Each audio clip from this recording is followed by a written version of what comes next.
no gold is not in her. Salut à tous les amis, j'espère que vous allez bien, c'est Hugo. On se retrouve pour une petite vidéo un peu particulière, vous l'avez vu dans le titre, je me suis fait bannir d'iMarketing. Donc dans cette vidéo, je vais vous expliquer pourquoi, j'ai 2-3 choses à vous clarifier par rapport à ça. Donc voilà, avant toute chose, si vous me rencontrez entre guillemets sur cette vidéo, je vous invite à rejoindre mon canal Telegram qui est dans la description. Et je vous mets en petit i ce qui est selon moi le meilleur investissement de 2021. Et quand je vous parle de vrai investissement, c'est pas une boîte ou un potentiel Ponzi, etc. Il n'y a aucun risque à ce niveau-là. Quand je vous dis aucun, c'est aucun. Donc voilà, je vous laisse aller regarder ça. Et nous, on va revenir un petit peu sur notre fameux sujet au niveau de mon bannissement, tout simplement.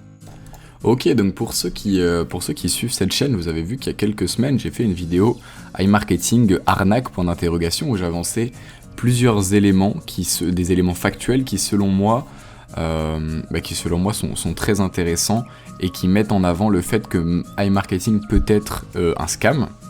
Donc j'ai fait cette vidéo tout simplement, c'était pas dans le but de dénigrer iMarketing ni rien, tout simplement parce qu'il y a beaucoup de personnes qui en parlent comme du meilleur investissement du moment, etc. Et moi je pense simplement aux personnes qui y vont sans faire trop de recherche et qui pourraient mettre par exemple tout leur capital dessus. Je trouve ça très dangereux.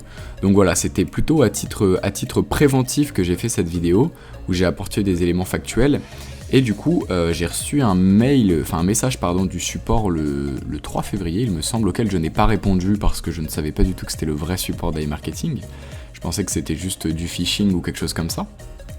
Et il y a quelques jours, j'ai reçu les messages du coup d'un Français qui s'occupait de m'expliquer en gros qu'il me restait peu de temps entre guillemets pour envoyer mon wallet, sinon ils allaient me bloquer tout simplement mon compte avec mes fonds. Du coup, à partir de ce moment-là, vous vous doutez bien que j'en ai parlé du coup avec le support parce que là, ça fait jusqu'ici, on est juste sur une entreprise un peu communiste qui n'accepte pas du tout la critique. Et du coup, j'en ai parlé un petit peu au support et le support ils m'ont dit, de toute façon, on parle pas français, c'est juste qu'on a reçu une plainte de votre part. On a reçu une plainte sur vous. Ça veut dire quoi ? Ça veut dire que c'est pas eux qui checkent quoi que ce soit. Ça veut dire qu'il y a des Français ou du moins des personnes qui parlent français qui se sont plaints de ma vidéo, donc il y a un peu des collabos, il y a un peu de collabos dans l'air, et j'en ai eu quelques-uns dans mes commentaires d'ailleurs qui m'ont dit ouais, ils vont faire sauter ton compte, tu critiques, etc. Du coup, j'imagine que c'est à cause de ce genre de personnes que j'ai ces problèmes. Au final, c'est un mal pour un bien, je vais vous expliquer pourquoi. Parce que j'ai pas mal discuté avec le support du coup, parce que évidemment quand on passe par des intermédiaires comme les gars qui ont mis ce genre de commentaires, ça vole pas très haut, mais du coup en discutant avec le support, je leur ai dit écoutez, moi mes arguments c'est des choses factuelles, si vous démontez mes arguments, il n'y a aucun problème, je refais une vidéo pour en parler, avec plaisir, vous voyez ce que je veux dire. J'ai une démarche très très transparente à tous les niveaux, je suis pas là pour faire du parrainage, vous l'avez vu, iMarketing je le mets vraiment pas du tout en avant. Et je suis vraiment pas là pour me faire $20 de commission sur votre tête. Du coup, j'en ai pas mal discuté avec eux et je leur ai dit écoutez, vous préférez quoi ? Et je leur ai proposé plusieurs solutions. Et ils m'ont dit écoutez, envoyez-moi vos questions par mail et nous on s'efforcera d'y répondre. Du coup, je voulais profiter de cette vidéo pour vous dire tout simplement de m'envoyer vous aussi, de poser vos questions dans les commentaires, vos questions vis-à-vis d'iMarketing. Vous me posez toutes les questions qui vous passent par la tête. Moi après, je vais regrouper mes questions à moi. Et j'irai voir bien évidemment si les questions que vous m'avez posées ne sont pas écrites dans la FAQ, parce qu'à ce moment-là, ils n'auront aucune raison d'y répondre et ils m'ont prévenu par rapport à ça. Mais du coup, ça pourrait être hyper intéressant d'avoir vraiment le retour d'iMarketing et pas le retour de 2-3 extrémistes d'iMarketing qui ont mis toutes leurs économies dessus, entre guillemets.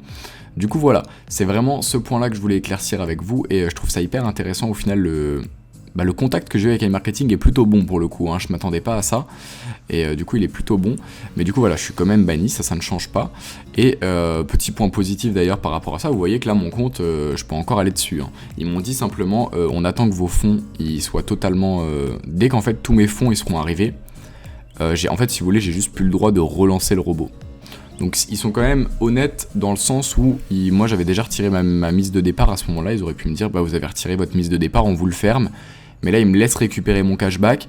Du coup, c'est pas si mal que ça. Même si je déplore leur marketing avec cette histoire de bannissement juste parce que quelqu'un a le malheur de faire de la mauvaise pub, entre guillemets.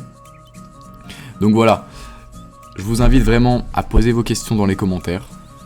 Je vous fais un petit retour, je sais pas combien de temps ça va mettre, hein, peut-être une semaine, peut-être 2 semaines.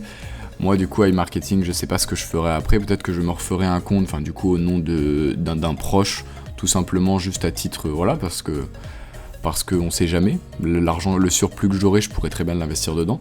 Donc voilà, je vais voir un petit peu ce que je fais. En tout cas, je vous tiens au courant. Posez-moi vraiment toutes vos questions les plus pertinentes, les plus techniques par rapport au droit des affaires, etc. Il n'y a aucun souci. On pose tout, on verra bien ce qu'ils nous répondent. Et voilà, je vous souhaite une très bonne soirée, enfin une très bonne fin d'après-midi en tout cas, et je vous dis à la prochaine. Ciao.